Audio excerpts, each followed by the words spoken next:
Welcome back to the Aussie Shed, ladies and gentlemen, where today I'm going to rebuild this power steering pump from my 1989 Nissan Z32 300zx.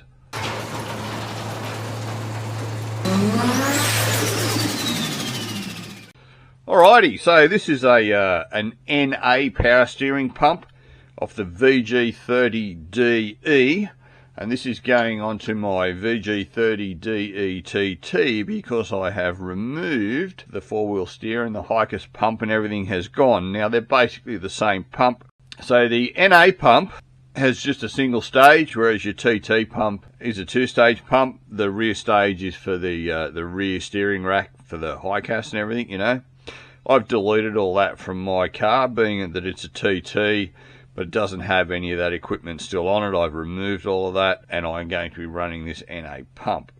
So I have the two kits that are available from Nissan for this. One is a seal and bearing retainer kit, and the other is just a seal kit. Alright, so I've got the two kits that are available. So I'm about to tear this down, assess what it looks like inside, see if there's anything else that we need other than what I have over here. And this is slightly different to a standard NA setup, only in the bracketry. So I've actually modified the bracket that holds this onto the engine. So that's actually a mount for a TT pump. You can see it's been machined, and I've made this piece up in there. And plus I'm running the TT pulley on there, which takes the wider belt. You know, none of that really matters to the pump. So we'll get all this stuff off, get down to the bare pump, and we'll start getting it apart.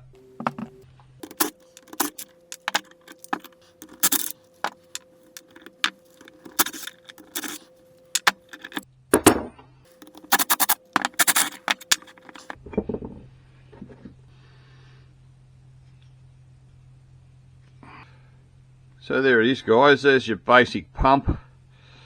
As I say, this isn't actually off my car. My car still had the original TT pump fitted to it, so I'm completely unaware of the condition of this pump. It does feel quite good inside. I have no idea whether this leaked or not, which is part of the reason why it's getting a rebuild. Obviously this bearing that's sitting in the front isn't in the kit. I probably will have to order that and replace it because, let's face it, the main thing that's probably going to wear on this is that bearing. And as far as oil leaks, I really don't know. I know there's a seal behind here, which I think is what's in here. Again, stuff on shafts is usually where you get your leaks, so, but it doesn't look like it's been leaking that much around there, so maybe the seal's alright. So, but we'll replace it anyway because it's in the kit. So yeah, let's get this apart and have a look inside of it, eh? That's a bit of a bugger. Can't get my impact driver socket on it. I'll try another socket. Must have a thicker wall on the other one.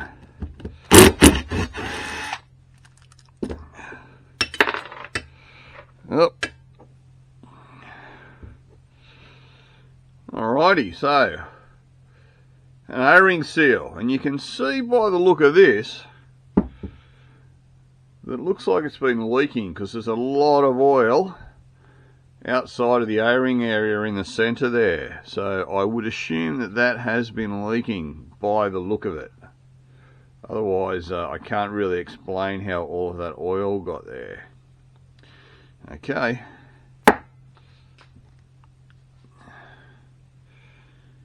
That is Mr. O-ring. Right there, come out Mr. O-ring.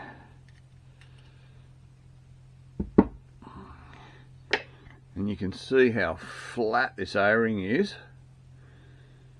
Alright, so that's what happens with O-rings over time, particularly if they've been exposed to a lot of heat. They just lose all their compressive strength, or all their rebound ability, if that's a word.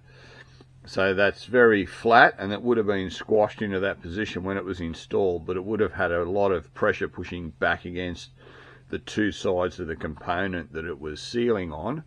But now that's just quite hard and lifeless, and it's not pushing back at all. So you know, that's obvious what's gone on there, and that's why O-rings, you know, leak eventually.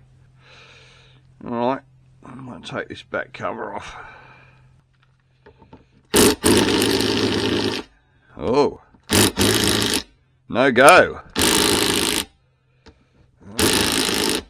We can put it in the vise and crack it, or we can just get a bigger impact driver. Place your bets. What's Trevor going to do?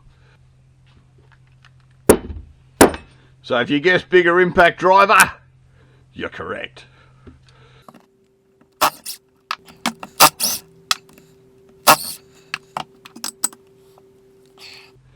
We're in the same boat.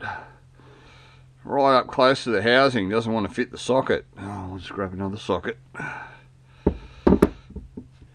Seed chrome. Something you Americans probably aren't even aware of. It's like the snap-on of Australian tools. Well, it used to be. It's probably friggin' Chinese now, who knows. You can see screws are out and it's started to come apart, but it won't really budge. I assume there's must be some sort of spring loadedness to it there. I will gently prise this apart. It's not taking any effort, guys. It's moving really easy. There's nothing you can damage in here. That gasket plate in there is the one that's in the kit. So there we go. So I might just sit that up that way. Pull it apart. Alrighty. So that's what we have there, guys. At this stage, you can see it's got like pins here that locate it in position.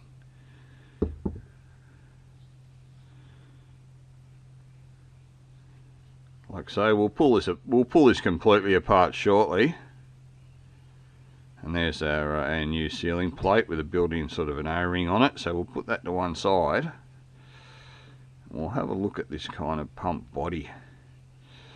Oh yeah, okay. So we've got an O-ring in here. This guy here. Again, I remember seeing that in the kit. Yeah, it's very old and lacking elasticity.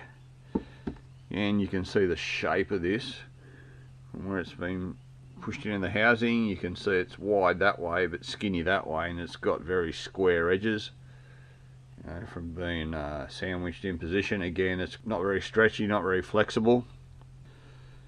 And that's what we are left with. Okay, so we've got in the bottom of here, I'll just grab a magnet. We have a small wavy washer. Oh, well, there's one. It looks like there's more than one. One wavy washer. Alright. Another wavy washer. So two wavy washers. And an O-ring sitting down here on that shaft. Aha! Alright, so there's another O-ring in this kit. I assume it's one of those guys. Alright, so that's our pump body. So I guess the next thing we'll do, we'll get this circlip out, we'll get this shaft out, whichever way it goes. Yeah, it looks like it's obviously got to go that way. So we'll get the circlip out and we'll see what else that exposes. Circlip pliers, you beauty.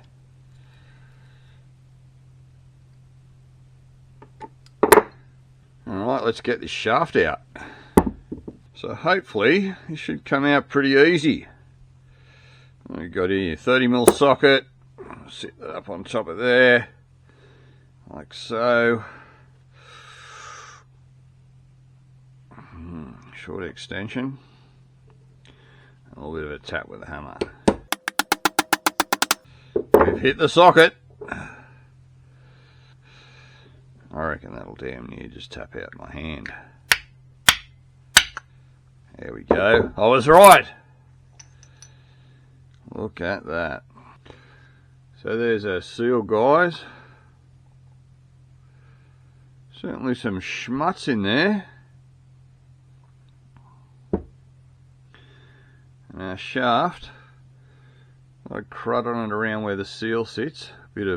Bits of seal, you might say. Bits of seal.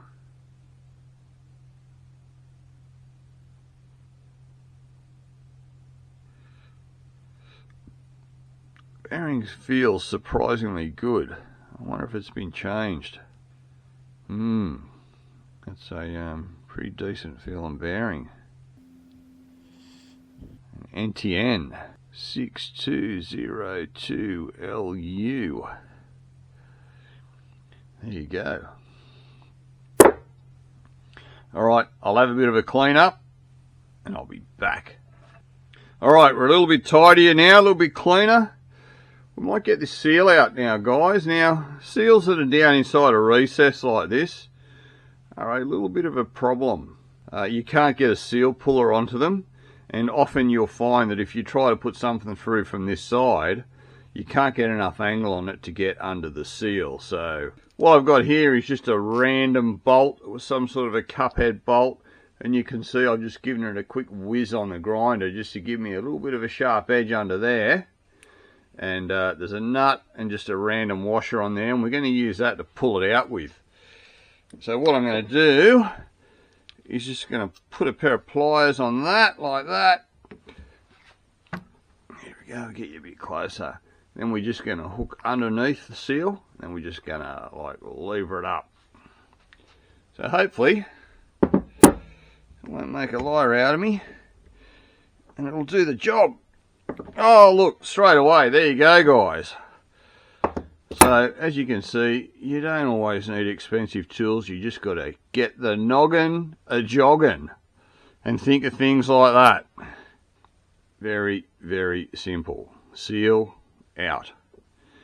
Rather than, like I say, you know, trying to fuck around through here and, you know, you're not getting under the edge of the seal. As you can see, you're not close to the edge, and you start stabbing it through the friggin' seal, and, you know, you're trying to lever this way under the seal, and that's probably be your next best bet. You will kind of get it, but you're going to probably mar up all the top edge of this and scrape up where the seal sits down in here.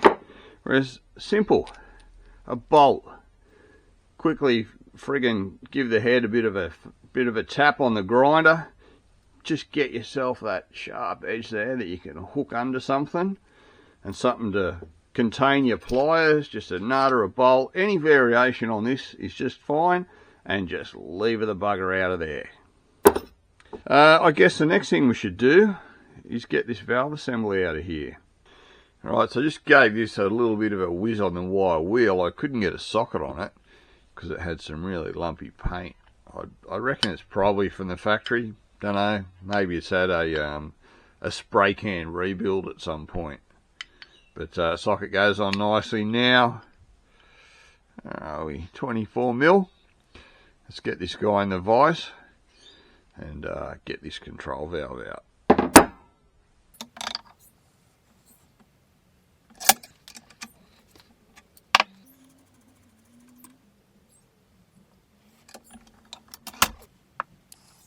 And this guy. That is the control valve, and then we shove a spring in there. Yep, there it is. So that's the order there, guys. And really all we're doing is just looking for, you know, signs of wear or anything like that. A little screen in the end of it, just make sure that's all nice and clean. You know, give it a bit of a wipe, a bit of a clean with brake cleaner. So you can see we've got an O-ring on there, right here, guys, and it is very, very deformed. I don't think it was leaking though, but you know, O-rings will always deform into the shape of what they're kind of going into. We'll get that guy out of there, hopefully. Come on, baby. You know, you can destroy O-rings when you're getting them off, no worries at all. Like, you just grab it, stab it with a pick and rip it off. But I like to try and get them off in one piece so I can have a good look at them and see what the go is, you know, rather than just rip them up and throw them away. Alright, so yes, you can see this. Obviously all O-rings are round, like section size when you get them, and that's kind of what happens, as I'll show with those other things. They just deform into the shape of whatever their purpose is, whatever they're trying to seal. And that's the way that one's gone. Okay, so the only thing left now is this guy here. Now, after a quick look in the factory service manual, there doesn't appear to be anything in here that needs servicing, other than a clean out, which I'm going to do while I'm at it. I might get this apart and just give you guys a bit of a look. But it's, you know, depends if you want to clean it out or not. It's probably not 100% necessary. There are lots of little pieces in there because it's a vane pump, I think they're called. So, to try and do this without dropping everything everywhere, which can be a little bit tricky because the oil tends to make everything stick together. Alright, well, I've done it. So that's your body there with the pins in it. And you see this is your kind of vane pump. So all these little guys in here, they spin out with centrifugal force and they engage the pump, and it, you know, that's what kind of makes it pump. So this is the actual pump part of the pump. Now this has markings on it, and these must go back the way it came. So these markings go against that face. Don't sort of reassemble it the other way. Alright, let's see if I can get that off without making it all fall apart. Alright, so like I say, goes on there. And this other face doesn't have any markings on it, so all those markings, numbers and letters and stuff, all go against the body. So this is your rotor, I think it's called, out of the pump. It has all these little guys here in it, and they just want to drop out and fly everywhere and get lost. So as I say, you really only need to pull this apart just to clean it all if that's what you want to do. If any of these vanes drop out, they have a curved face. That always goes to the outside because that's the surface that seals against the body. It's got to be nice and smooth. Alright, so how can I do this? And this is where your pump wears. It's usually on this sort of cover piece here that I'm going to try and kind of get off. Right, what's the best way to do this? I just know I'm going to end up dropping these things bloody everywhere. Alright, I can lift that up and slide that off. Actually, I'll get rid of that gasket there. I'll put that back on there.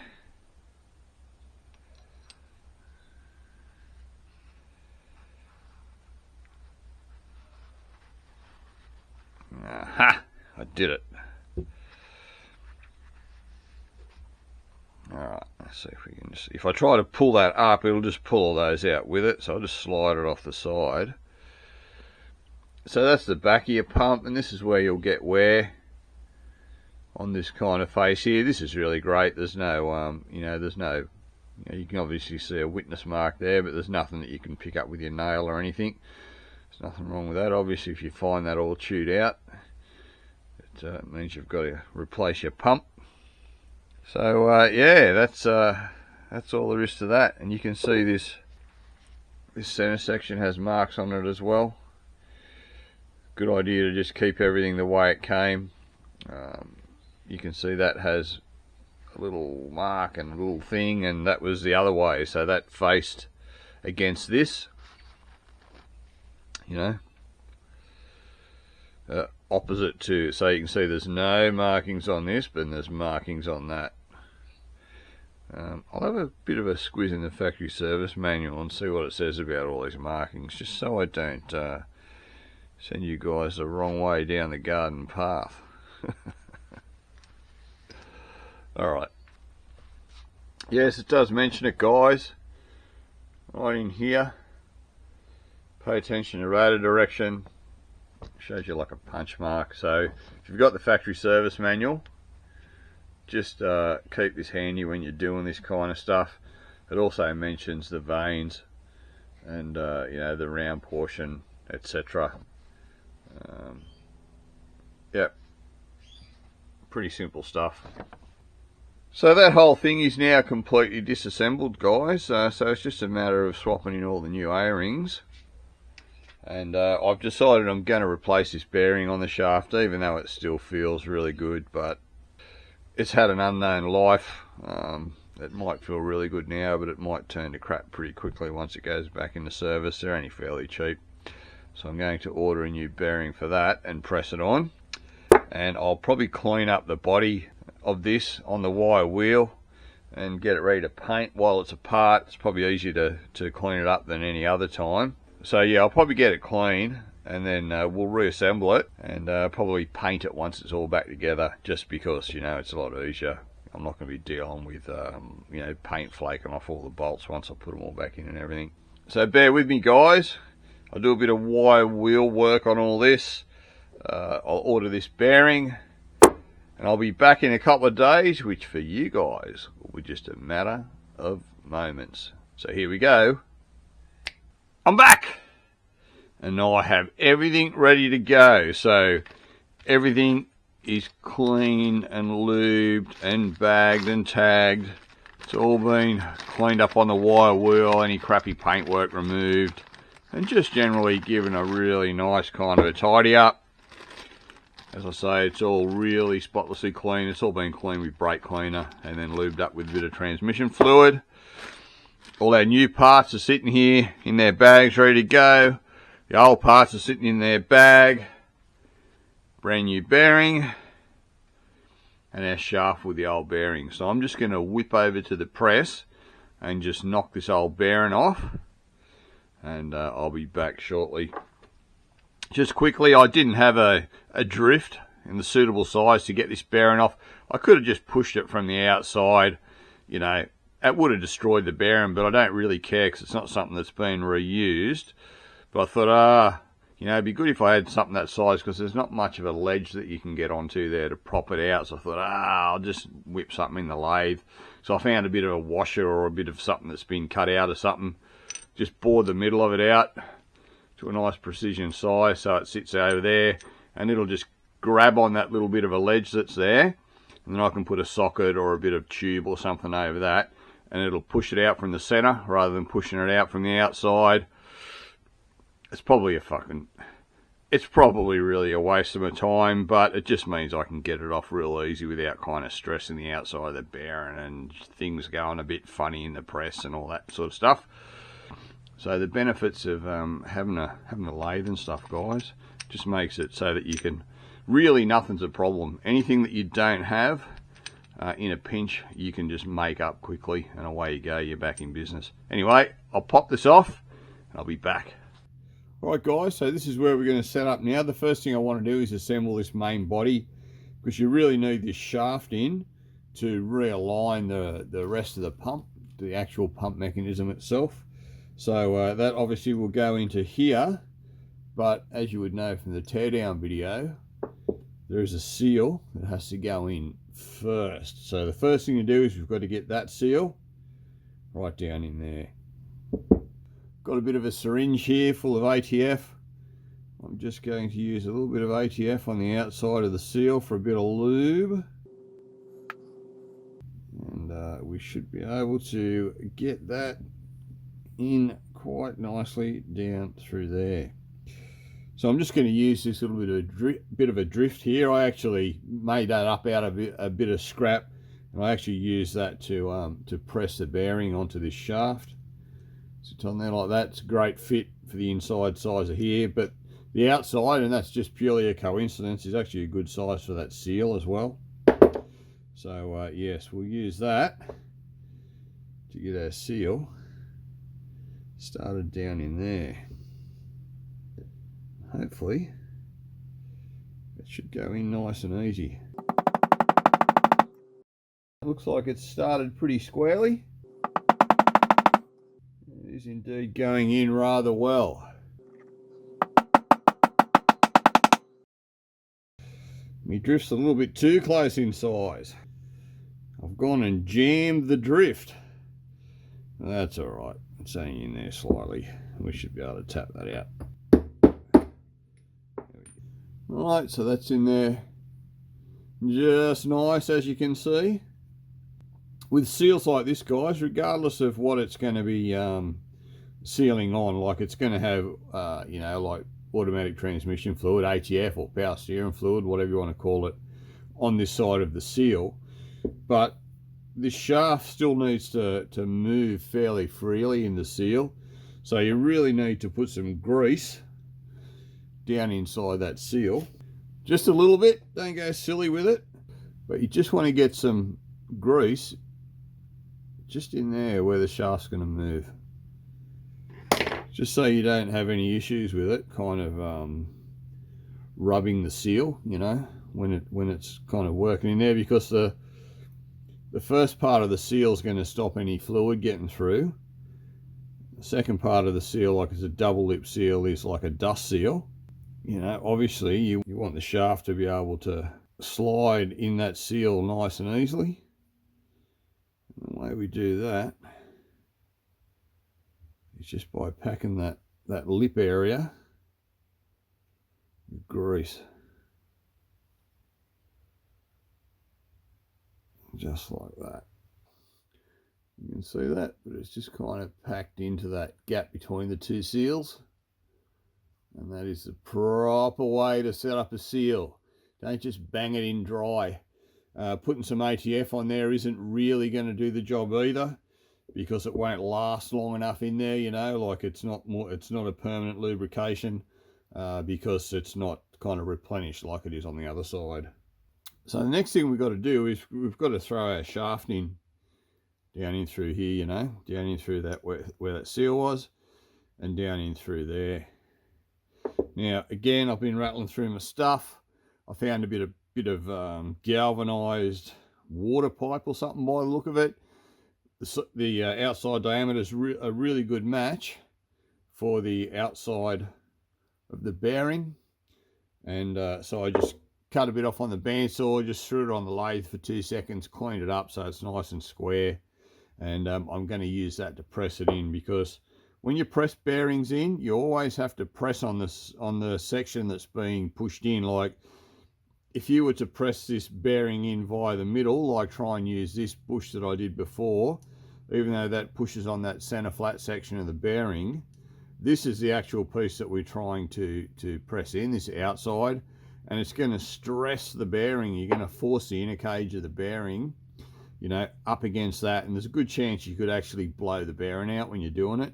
So you have to be very certain when you press bearings in and out that you're pressing against the right part of the bearing. Otherwise, you're going to make a bit of a mess, unfortunately. So like I say, that's my drift. It's going to go in there. So I'll just head over the press and do this, guys. You don't really need to see me pressing. You know how a press works, it just goes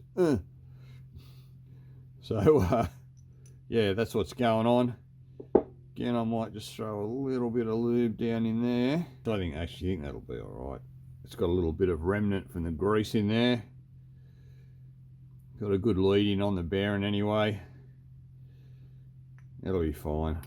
I'll just go and press that straight in. I'll be back. And there you go, success. It's now sitting in there very nice. So that's the drift that I used.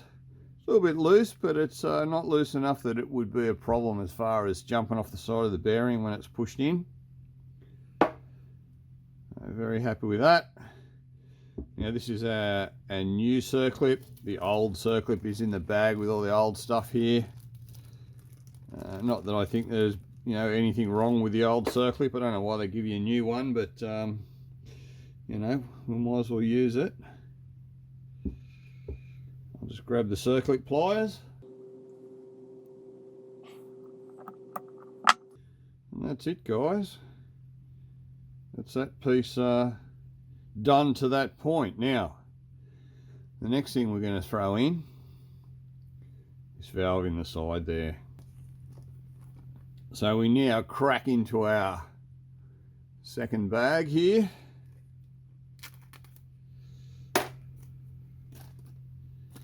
And we should have a seal. Which one? Which one?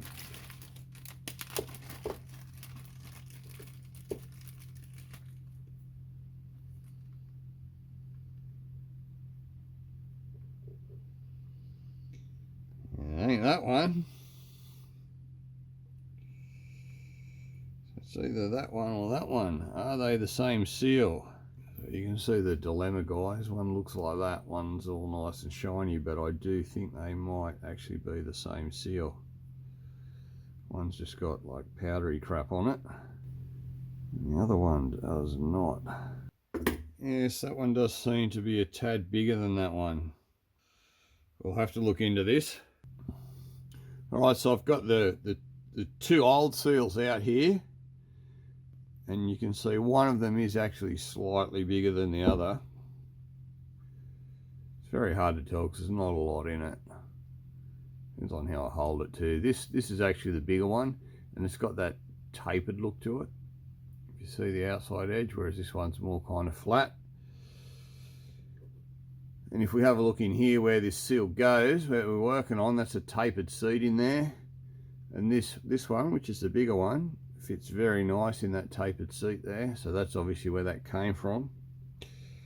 Whereas the other old one, that little tiny bit of difference makes it just kind of sitting there on the top. It doesn't sit there very well. And it's definitely, you know, like half a mil or a mil smaller. So it ain't the one. So we know from our deductive reasoning, just like Sherlock Holmes, that it is actually the bigger of the two small seals that goes on the outside of this guy. Alrighty. So for the time being, we'll just put this smaller one back over here with our bits.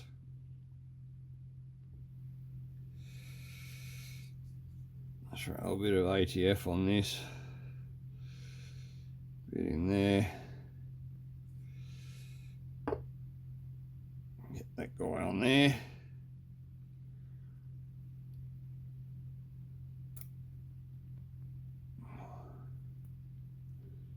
And that is the position for that guy. And this, of course, I'll have to have a bit of a look at that. Alrighty, going by our layout, it goes spring, control valve, O-ring, and connector. Okay, so spring in the bottom first. I like to shoot a bit of ATF in there. Throw a bit on that spring. End up covered in this crap now. Throw a bit of gear on the valve. Valve obviously goes in that way with that little mesh bit in the bottom against the spring, like so.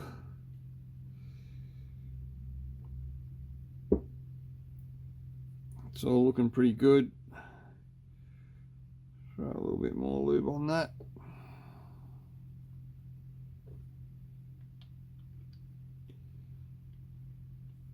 Give that a little bit of a poke.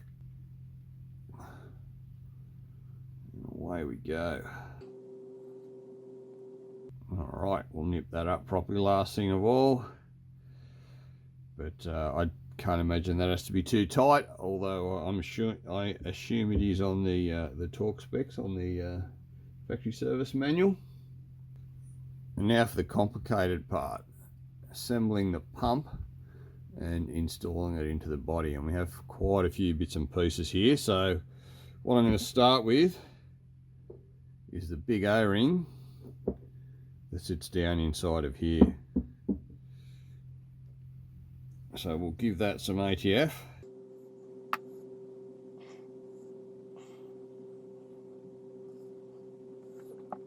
And that guy sits right down there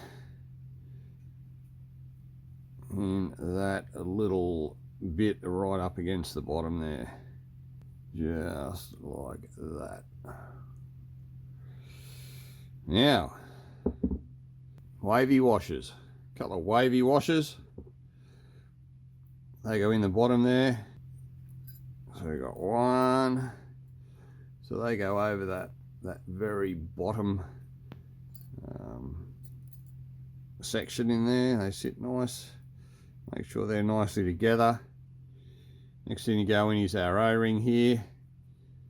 It's already got a bit of lube on it from me dicking around with it before. Guy just goes in there.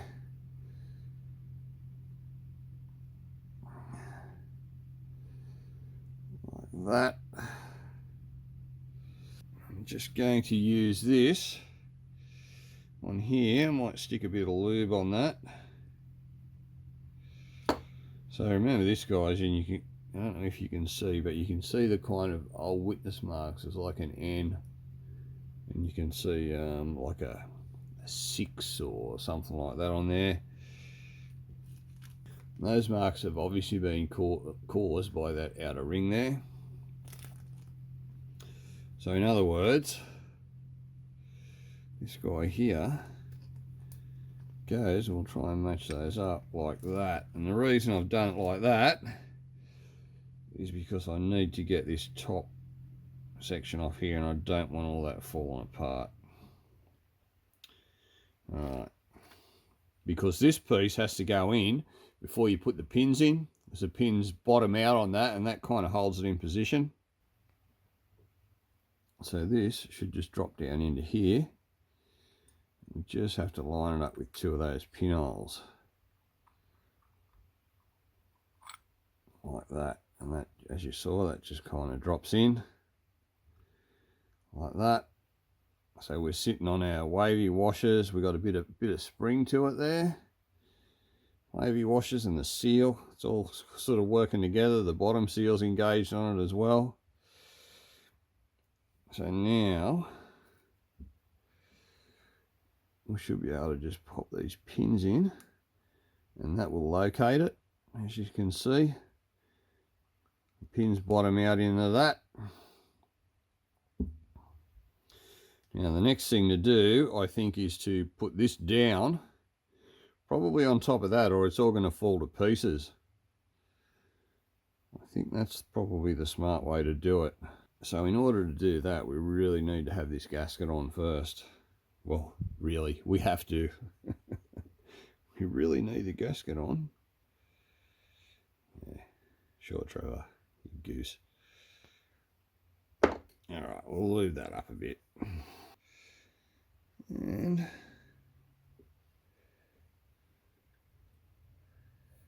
just need to get this all working nice. Because this will just kind of jam. It doesn't want to be in the right spot. All that sort of thing.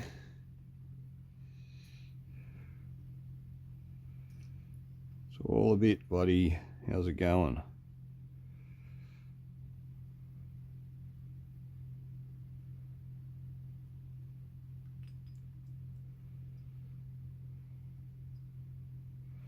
So straight away, look, one of these guys just dropped down on me.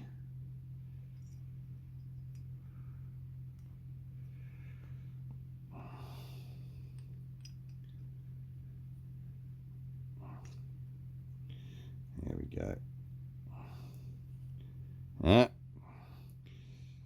See, we've dropped a vein there already. This is going to be a little bit tricky. I see what's going on there, into that crevasse.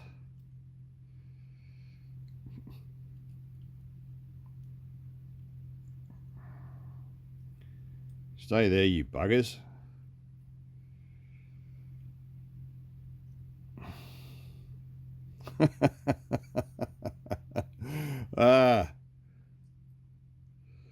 I'm not going well. I'm not going well.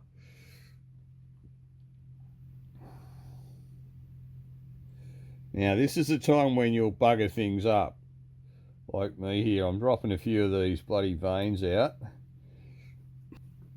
And I've really got to make sure that I put them back the right way. If you line up over the hole properly, they won't fall down, and that's my issue that I had. I didn't have this centerpiece lined up over the hole properly, which is what I was trying to do when I was dicking around with it. Just make sure I got all the rounds out on these things. Because, mate, if you miss one, you've stuffed it. Okay. Throw our gasket on.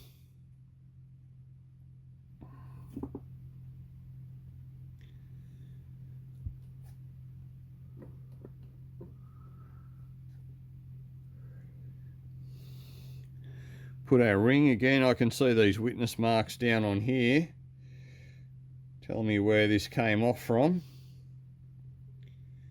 It is that position there. Now I just need to carefully align this pump body and get it back down in position.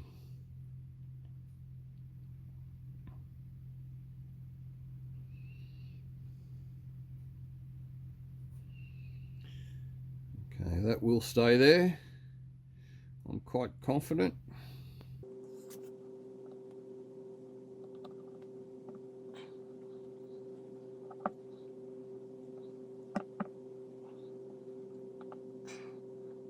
It should just go down. Should. Oh, there we go. Okay, it's down now. So all we're fighting now is just O-rings to compress this, and that should all just go back together nice. That's working good. Nothing's dropped out in there. That's the big thing, guys, that none of those vanes have dropped out in there. Okay. Let's slip a few bolts in that. I've done a dodgy. This gasket, so it's poking out there, and it's sort of short on that side. I obviously wasn't paying attention enough. I just thought that they were both exactly the same. I didn't think it had a side. It looked fairly symmetrical to me. Alright, so now this is where you start to bugger things up. Alright, now I have to get this off without pulling that center out. And what's the bet I do? Ah, we've done it. We didn't drop any vanes. So we'll just turn that over. Probably a good opportunity to inspect that all the vanes are actually properly in there. As you can see, they're sort of have slid into their positions.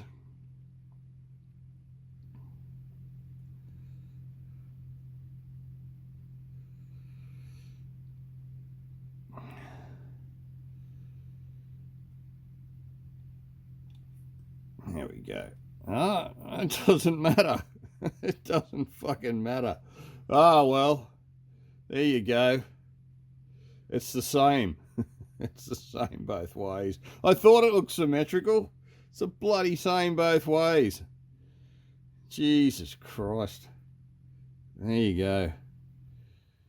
You'd think they'd make it match one, wouldn't you? You'd think they'd make it like the same as this, so that when you put it on, you know, it matched up with this backing plate, but obviously not.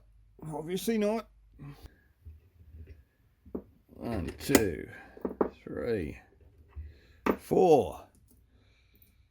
As I say, I've given all these a bit of a clean up just on the wire wheel, just so there's no dicking around. You know, now with things not wanting to go together, and you know, when I do paint all this, because I'll just blow a coat of paint over this when it's all assembled, just so we don't have flaking paint and things to try and deal with. when we're doing our when we're getting our paint on there.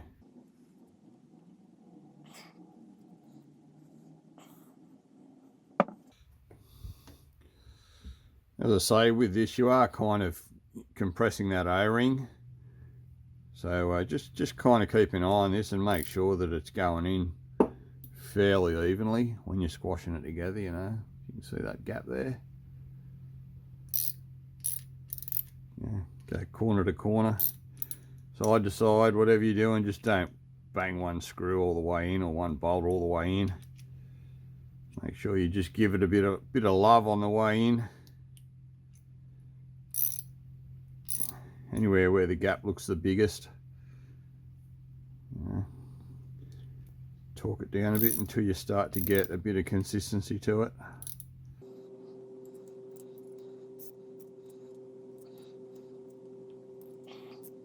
Alright, we're getting there now. Obviously we'll do these up with a torque wrench in a bit, but for the moment we're just trying to get it all together.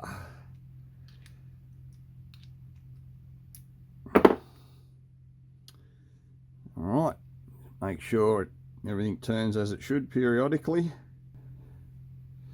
Next thing you go on, I guess, is this outlet here. That's the last thing. And that is this guy here. Again, I've stripped all the paint off it on the wire wheel just to make sure it's all clean. Clean the inside of it out, you know, just so it all goes back real nice. And obviously it goes on here with our O-ring.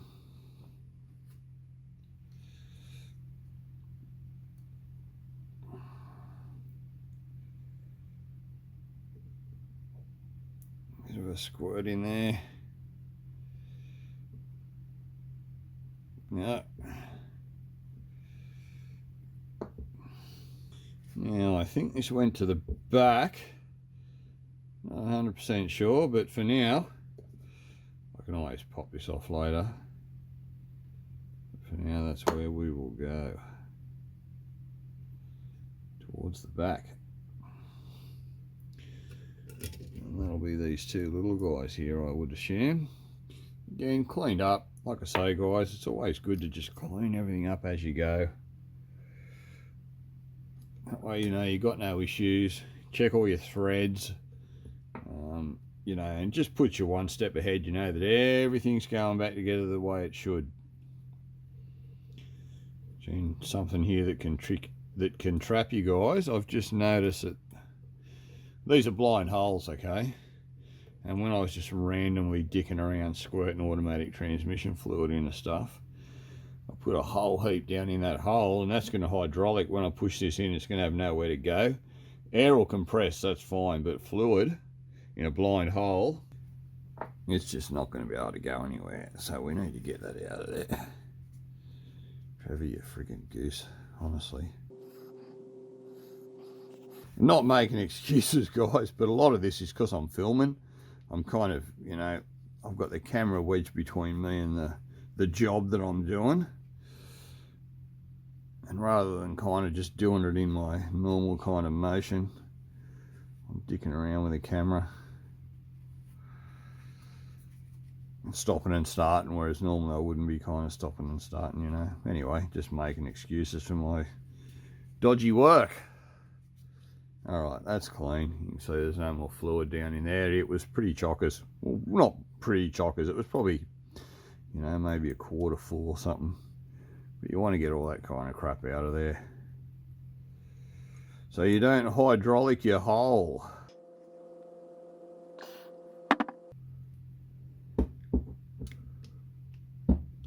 Again, we're compressing an O-ring with this. So, you know, again, just don't bang one side hard on with leaving the other side loose.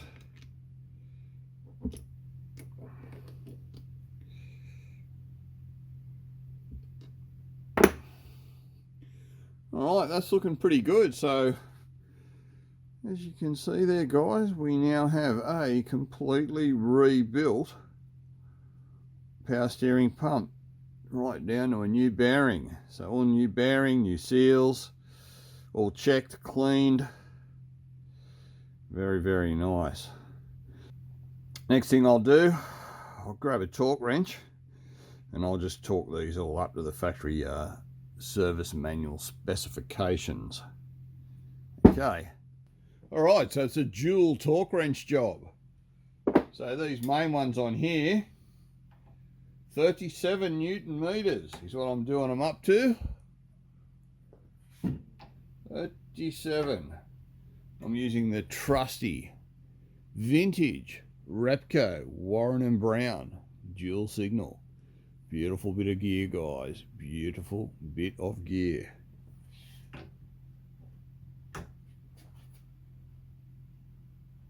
We'll just give them a little bit of a snug before we go up to torque.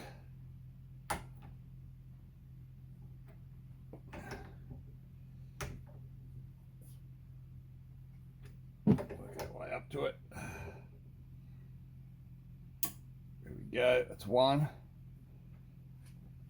So we have this little clicker that pops out, guys. If you've never used a Warren and Brown, that's what we have.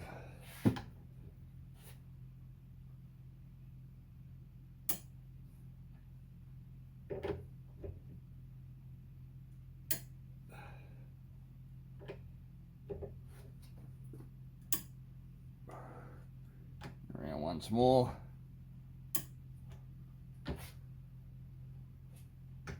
No ratchet on there, but you do have a ratchet fitting you can put on them. But something like this, it's like it's not worth the hassle of putting a ratchet on there.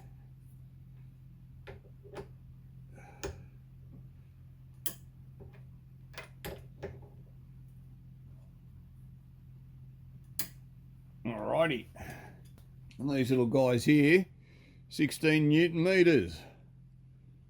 So I'm just using the little tang.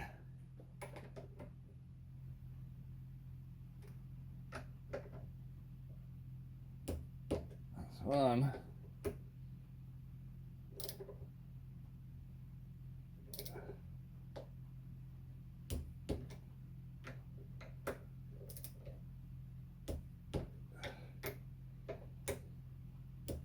All right. Anything left now? The big guy here, the big 24 mil, I think it is. We'll have to work out how we can hold that. Right, that looks pretty good there. So 75 Newton meters for this one. Here we go.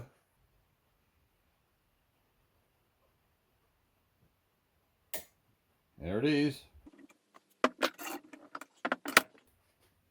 Alright guys, so that's that for the pump. So what I'll do, I will blow a coat of paint on this, fit the pulley, and we'll mount it all in the bracket, and I'll give you a squiz at it once she's all finished. Okie dokie. I'll be back. And there it is, guys. All finished. Painted up. Everything's refitted. All the bolts all sort of torqued up and everything. And ready to go to fit back onto the engine when the engine goes in the car. Very happy with how that turned out. So as you would have seen, it's got a new bearing, it's got new seals, it's got new O-rings, everything's been checked, everything seems to be hunky-dory. It's something that we should have absolutely no issues with once it's put back into service. So carrying on with the same theme, hopefully next week or possibly the week after, I'll be putting out part 2 of my steering rack rebuild series. I'm currently waiting on parts for the steering rack from Japan. I had issues with tracking down a pinion seal for it and stuff. But hopefully, as soon as I'm ready to go with that, I'll be making that video. But for now, that's all I've got for you guys. So as always, thanks for stopping by the Aussie Shed. Always a bloody pleasure to have you here. If you like the video, give it a thumbs up. Remember to subscribe to the channel. Leave a comment. And as always, I'll bloody well see you on the next one. Cheers.